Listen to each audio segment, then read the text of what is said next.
নমস্কার আমার প্রিয় বন্ধুরা, আশা করি আপনারা সকলেই ভালোই আছেন আর সুস্থ আছেন। বাসন্তী রান্নাঘরে আপনাদের সবাইকে সুস্বাগত। আজকে আমি বানিয়েছি চিকেন ডাক বাংলো।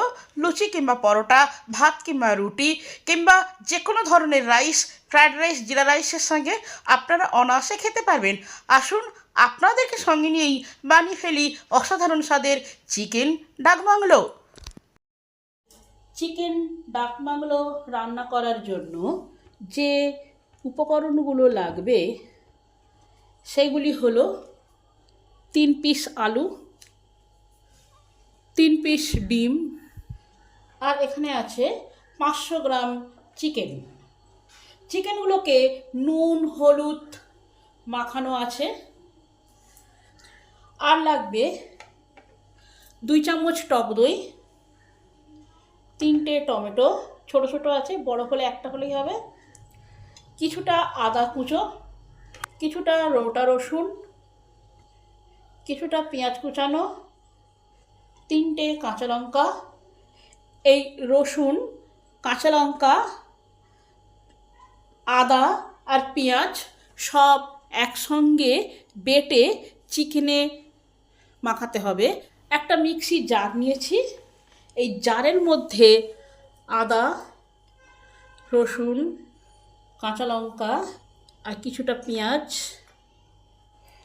2টো শুকনো লঙ্কা, সামান্য পরিমাণ জল। জলটা দেবেন, জল না দিলে বাটা যাবে না। ওই 3 টেবিল চামচের মতন জল দিবেন, বাটাটা তাহলে মিহি করে হবে। এটাকে ভালো করে মিহি করে পেস্ট করে আনি। আর যে মশলাগুলো লাগবে সেগুলি হলো 3টে গোটা শুকনো লঙ্কা, চিকেন মশলা আছে 1 চামচ, গরম মশলা 1/2 চামচ, 1 চামচ হলুদ গুঁড়ো, 1 চামচ জিরে গুঁড়ো আর সামান্য পরিমাণ লঙ্কা গুঁড়ো। একটা নতুন বোল নিয়েছি, এই বোলের মধ্যে চিকেনগুলোকে আগে নিয়ে নিলাম। মশলাটা ফাইন করে আমার পেস্ট হয়ে গেছে। এই পেস্ট করা মশলাটা চিকেনের মধ্যে দিয়ে দিলাম। এর সাথে দিলাম 2 চামচ টক দই, কিছুটা চিকেন মশলা, কিছুটা হলুদ গুঁড়ো আর জিরে গুঁড়ো, আর তার সঙ্গে দিলাম গরম মশলা গুঁড়ো। এর সঙ্গে দিলাম পরিমাণ মতন নুন, অল্প করেই দিলাম কেননা চিকেনে আমার নুন অলরেডি মাখানো আছে। আর দিলাম 1 টেবিল চামচ সরষের তেল, আপনারা সাদা তেলও দিতে পারেন। টেস্টের ব্যালেন্স আনার জন্য দিলাম 1 চামচ চিনি। এবার এই সমস্ত কিছু মশলাগুলোকে ভালো করে এই চিকেনের সঙ্গে মাখিয়ে রাখবো। চিকেনগুলো ভালো করে ঘষে ঘষে মাখাতে হবে, প্রতিটা চিকেনে যাতে প্রবেশ করে। আমার সমস্ত কিছু মশলা চিকেনের মধ্যে ভালো করে মাখানো হয়ে গেছে। এবার এই চিকেনটাকে 30 মিনিটের জন্য রেস্ট দিলাম। যদি 1 ঘন্টা বা 2 ঘন্টা রেস্ট দিতে পারেন তাহলে আরও ভালো হয়, কারণ এই সমস্ত মশলা, দই, চিনি, ঝাল মশলা সব চিকেনের মধ্যে প্রবেশ করবে, তবে চিকেনটা খেতে আরও টেস্টি হবে। প্যান গরম হলে প্যানে পরিমাণ মতন তেল দিলাম। তেল গরম হলে আলুগুলোকে আগে ভেজে নেব। কিছুটা হলুদ দিলাম, কিছুটা নুন দিলাম। নুন আর হলুদটাকে আলুতে ভালো করে মাখিয়ে নিলাম। 1 মিনিট ভালো করে আলুটাকে নেড়ে নিলাম। 8 মিনিটের জন্য চাপা দিয়ে দিলাম, আলুগুলো যাতে ভালোভাবে ভাজা হয় আর সেদ্ধ হয়। 8 মিনিট পর চাপা খুলে দেখি, মাঝেও আমি আলুগুলোকে একবার উল্টে দিয়েছি। মাঝে মাঝেই উল্টে পাল্টে আলুগুলোকে 80% সেদ্ধ করে নিতে হবে।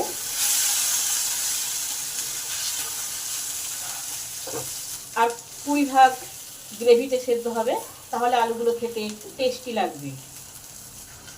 আরও 8 মিনিট চাপা দিয়ে দিই। আবার 8 মিনিট পরে ঢাকাটা খুলে দেখি কি অবস্থা।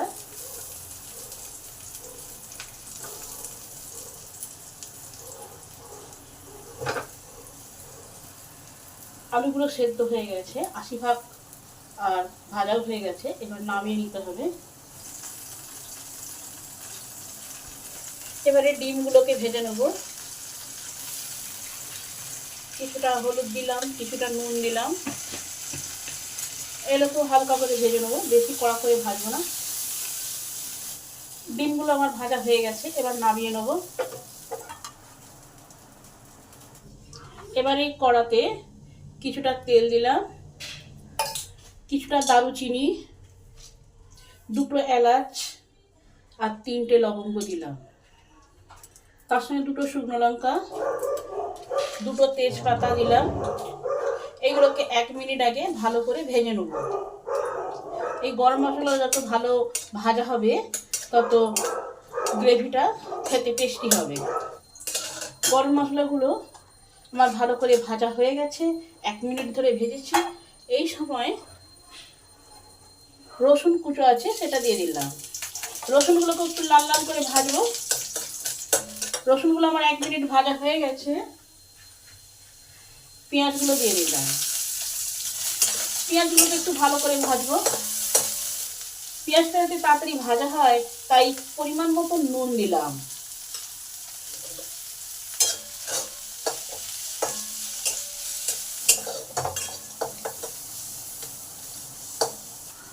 পেঁয়াজগুলো আমার সোনালি কালার এসেছে। এই সময়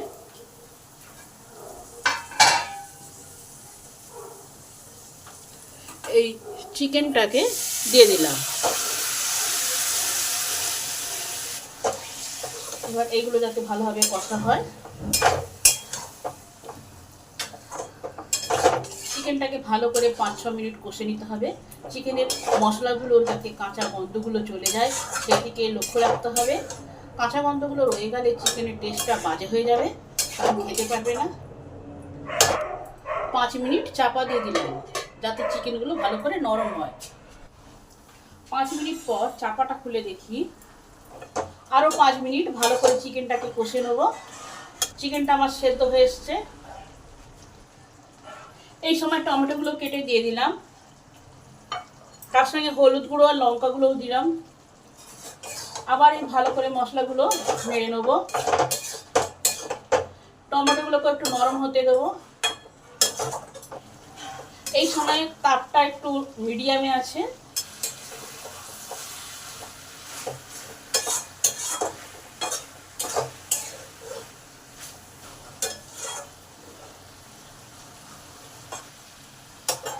আরও 5 মিনিট চাপা দিয়ে দিলাম যাতে টমেটোগুলো নরম হয়ে যায় তাড়াতাড়ি। আর 5 মিনিট পর দেখি,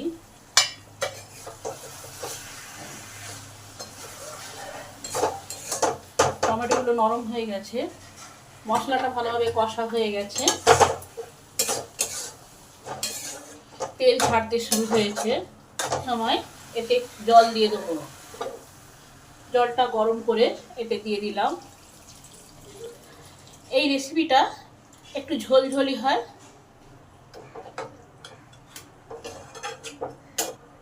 এবার গ্যাসটা হাই হিটে করা আছে। এর সঙ্গে আলুগুলোকে যোগ করলাম। 7-8 মিনিট এখন ফুটতে দিতে হবে। এইভাবে ঝোলটা আমার টবক করে ফুটে উঠেছে। এবার ডিমগুলো দিয়ে দিলাম। 8 মিনিটের জন্য চাপা দিয়ে দিলাম। এটা ফুটুক আর সমস্ত কিছু ভালোভাবে সেদ্ধ হোক। ঢাকাটা খুলে দেখি কি অবস্থা। আমার চিকেন ডাক বাংলো কমপ্লিট হয়ে গেছে। আপনারাও বাড়িতে এইভাবে চিকেন ডাক বাংলো রান্না করে খেয়ে দেখবেন। রেসিপিটা যদি ভালো হয় তাহলে আমার চ্যানেলটিকে সাবস্ক্রাইব করবেন, লাইক করবেন, কমেন্ট করবেন ও শেয়ার করবেন। ভিডিওটা সম্পূর্ণরূপে দেখার জন্য অসংখ্য ধন্যবাদ। দেখা হচ্ছে অন্য কোনো নতুন ভিডিওতে।